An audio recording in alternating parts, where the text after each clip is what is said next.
संयोजक हैं हमारे नवनियुक्त जिलाध्यक्ष एक बार फिर से बनने में मैं विक्रम जी को बधाई देता हूँ। विक्रम शर्मा जी, जब देश के अंदर में 15 अगस्त वाले दिन उससे फायदा क्या होता है कि जो विकास है वो त्वरित होता है। आज ग्राम सभा ने प्रस्ताव पारित किया, दूसरे दिन वो कॉपी उसी डिपार्टमेंट को चले जाएगी, तक का जो पूरा भार रहता है उन्हीं 2 हॉस्पिटलों पर रहता है, जिससे कि हमारी जो ये स्वास्थ्य की व्यवस्था वो हो जाता है। तो हमारा जो तीसरा मैंने बताया था आपको शिक्षा को लेकर कि आपकी तकनीकी शिक्षा जो है क्या है, हम बहुत ज्यादा रिजिड नहीं है इस मामले में। आप कुछ ऐसे बुनियादी विषय 5, 7, 6, 10 विषय आप बुनियादी विषय दे दीजिए पंचायतों को, ताकि हमारी पंचायतें आत्मनिर्भर होना शुरू हो जाए। आपसे इसीलिए करना चाह रहा हूँ, इसीलिए मैं बात रख रहा हूँ कि हम लोगों के बीच में क्यों जा रहे हैं। हम कार्यकर्मी उनके पास अपने हैं और कार्य के संचालन को बनाने की जो ताकते हैं, जिसको हम ग्राम सभा कहते हैं, वो ताकते हैं।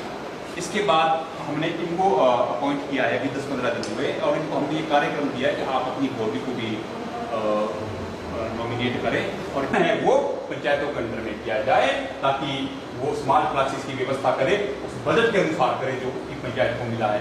कि आप सबको मालूम है, आने वाले समय में हिमाचल प्रदेश में पंचायती राज के चुनाव होने तय हैं, लेकिन ऐसे समय में जब बिल्कुल हम तैयारी में है, चुनाव के लिए 3 या 4 महीने का समय शेष रह गया है, तो अब एक नया नुक्ता जो है प्रदेश सरकार ने निकाल दिया है कि भी डिलिमिटेशन को हमें करना है। और नेचुरली जब डिलिमिटेशन की बात आती है, वोट लिस्ट से भी दोबारा से बनेगी, तो इट विल टेक, बहुत सारा समय ये लेगी। तो कहीं ना कहीं मुझे ये लग रहा है कि ये चुनावों से भागने की तैयारी हो रही है। उनका डिलिमिटेशन उनका मुद्दा नहीं है, उनका जो मुद्दा है वो है चुनावों से भागना।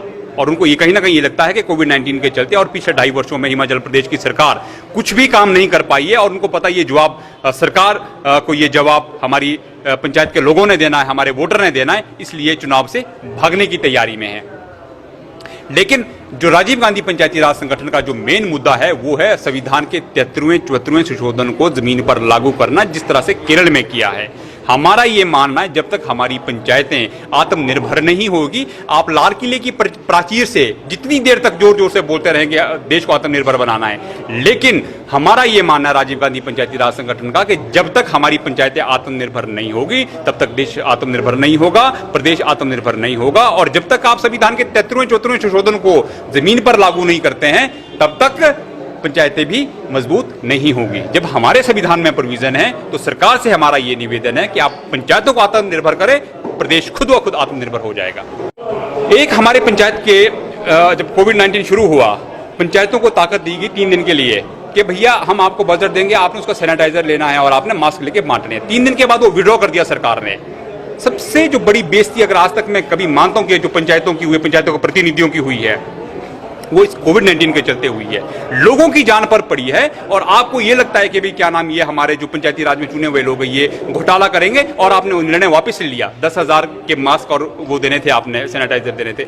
मैं कहता हूं जब आपके पास हिंदुस्तान में मध्य प्रदेश और राजस्थान के एमएलए खरीदने के लिए आपके पास तो बजट है, और आप खुले हैं उस बजट को यूज करने के लिए कि आप चुनी हुई सरकारों के एमएलए खरीदें, और हमारी पंचायत का प्रधान जो है वो मात्र 1 शीशी सैनिटाइजर और 1 मास्क लेने के लिए भी अगर इंडिपेंडेंट नहीं है, तो इतना बड़ा जो आपका दोहरा मापदंड है राजनीति को लेकर, हम इसका विरोध करते हैं। कि संवैधानिक संस्थाओं को जब आप कमजोर करोगे, आपका कोर्ट, आपकी पत्रकारिता कमजोर हो रही है, आपकी सीबीआई वो आपके शिकंजे में है, और इसी तरह से आपके जो रिजर्व बैंक ऑफ इंडिया के जो 2 गवर्नरों ने इस्तीफे दिए, वो क्यों दे रहे हैं? क्योंकि आप जो है आत्मनिर्भर होने नहीं दे रहे हैं। आप बात तो आत्मनिर्भर की करते हैं, लेकिन आप होने नहीं देना चाहते, आपके पास मंशा नहीं है आत्मनिर्भर होने की। तो संगठन की तो मैं अपनी बात कह दी, मैंने संगठन का तो मैंने एक लाइन में आपको मुद्दा दे दिया कि जब तक आप सत्ता का विकेंद्रीकरण नहीं करेंगे, लोगों अपनी पंचायतों के ऊपर आप विश्वास नहीं करेंगे, पंचायत के चुने हुए प्रतिनिधियों के ऊपर आप विश्वास नहीं करेंगे, आत्मनिर्भर भारत हो ही नहीं सकता है।